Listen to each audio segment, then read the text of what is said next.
Assalamualaikum warahmatullahi wabarakatuh. Perkenalkan, nama saya Salsabila Ananda Putri dengan NIM A1S1210771.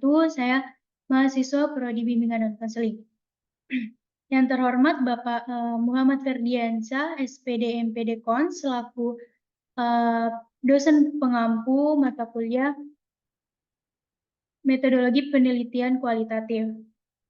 Baiklah, di sini saya ingin mempresentasikan proposal skripsi saya dengan judul Identifikasi Faktor-Faktor yang Menyebabkan Kepercayaan Diri Santri, Pesantren Al-Hidayah Kota Jambi.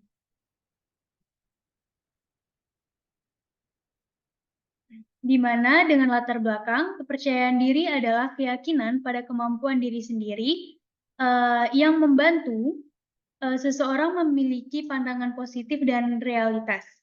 Orang yang percaya diri dapat bersosialisasi dengan baik, yakni pada setiap tindakan mereka dan bertanggung jawab atas perbuatannya. Sebaliknya, kurangnya percaya diri dapat menyebabkan depresi, bunuh diri, dan masalah penyesuaian diri lainnya. Faktor yang mempengaruhi tingkat kepercayaan remaja bisa dibagi menjadi faktor internal, yaitu konsep diri dan harga diri, dan faktor eksternal, yaitu tingkat pendidikan dan pengalaman hidup.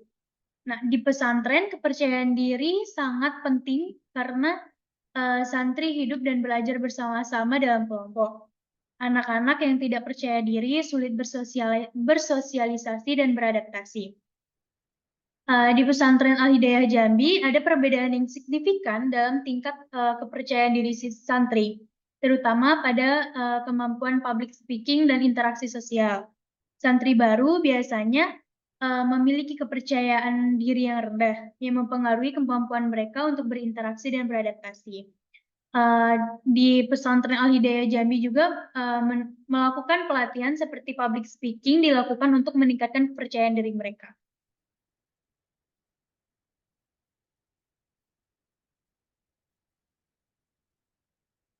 Lalu terdapat pertanyaan penelitian, yaitu apa saja faktor-faktor yang mempengaruhi kepercayaan diri santri di pesantren Al-Hidayah Jambi.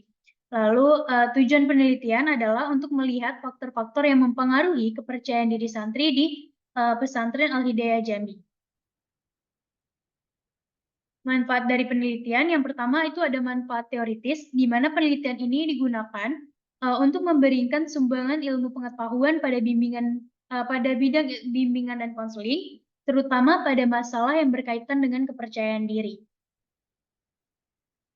Lalu ada manfaat praktik, itu terdapat 3 manfaat.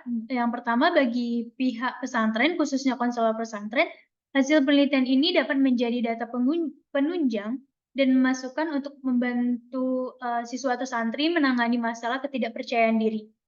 Yang kedua, bagi santri sendiri, penelitian ini diharapkan dapat meningkatkan kepercayaan diri mereka. Yang ketiga, tentunya bagi peneliti, penelitian ini memberikan pengalaman lapangan yang berharga dan memperluas pengetahuan dalam konteks kehidupan sosial.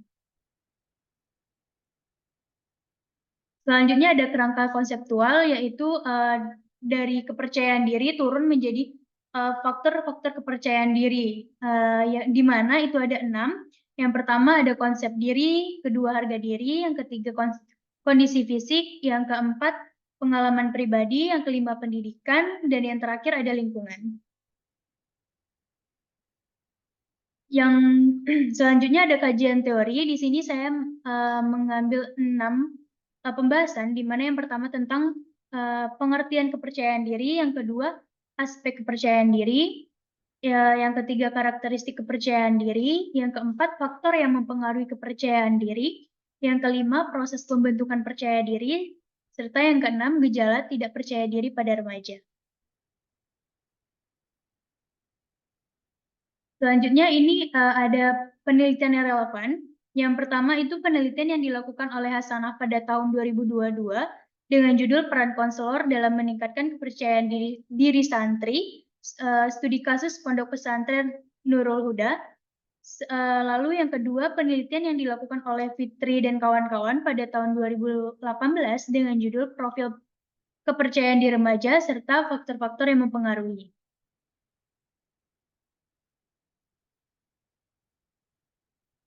Lalu metode penelitian, yang pertama jenis dan setting penelitian. Di sini jenis penelitian yaitu jenis penelitian kualitatif dengan pendekatan studi kasus. Penelitian ini berlokasikan di pesantren Al-Hidayah Kota Jambi, tepatnya di Kecamatan Kota Baru. Yang kedua ada subjek penelitian. Dalam penelitian kualitatif ini, peneliti memilih subjek dari santri di pesantren Al-Hidayah. Yang ketiga ada teknik penarikan sampel, yaitu saya mengambil teknik penarikan sampel purposive sampling adalah penetapan sampel berdasarkan tujuan tertentu atau ditetapkan karena terdekat dan mengetahui informasi atau permasalahan yang diteliti dalam Sudja dan kawan-kawan pada tahun 2017. Yang keempat ada alat dan teknik pengumpulan data, yaitu saya mengambil 3 teknik dan alat. Yang pertama ada observasi, yang kedua wawancara, dan yang terakhir ada dokumentasi.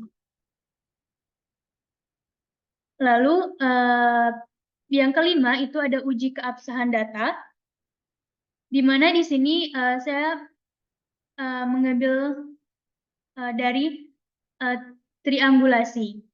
Itu terdapat 3 triangulasi. Yang pertama, triangulasi sumber. Dilakukan dengan cara menguji kredibilitas data yang dilakukan dengan mengecek data yang telah diperoleh melalui beberapa sumber.